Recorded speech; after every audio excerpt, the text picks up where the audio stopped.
What's going on, everybody? For today's giveaway, if you can guess what is on the blade of this knife before the end of the show live, has to be live, I will give you $100, but you got to guess it in the comments.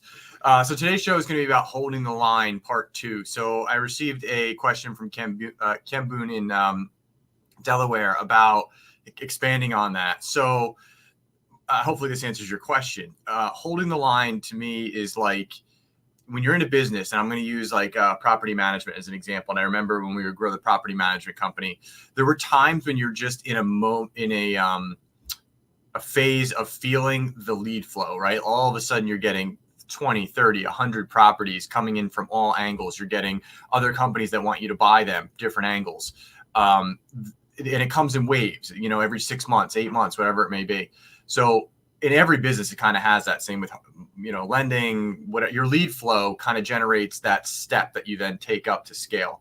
So when you feel that coming in, when you feel that lead flow increasing, you just be like, man, business is coming from everywhere. You have to remember that when you take that step up, you have to fortify the stair under it so you don't fall back down or you don't implode, because it just enhances, it amplifies when your business grows to get to that next line. So holding the line is really about identifying when you're in a growth phase or you have the potential of growth, and all hands should be on deck to focus on that growth.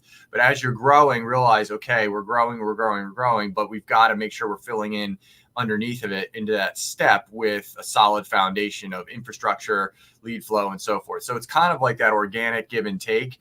But identifying the phase that you're in, you don't really want to force against the grain, because if you're building with structure, when you really, you're trying to force lead flow, and you should be in a structural phase versus, or you should be, you have lead flow, but you should be the other way around. You're really going to be fighting the grain. So identify what phase you're in, and then kind of know what comes next, and just make sure that if you do it correctly, you'll grow with leads and so forth, and then you'll be able to fill in and hold the foundation underneath of you with infrastructure.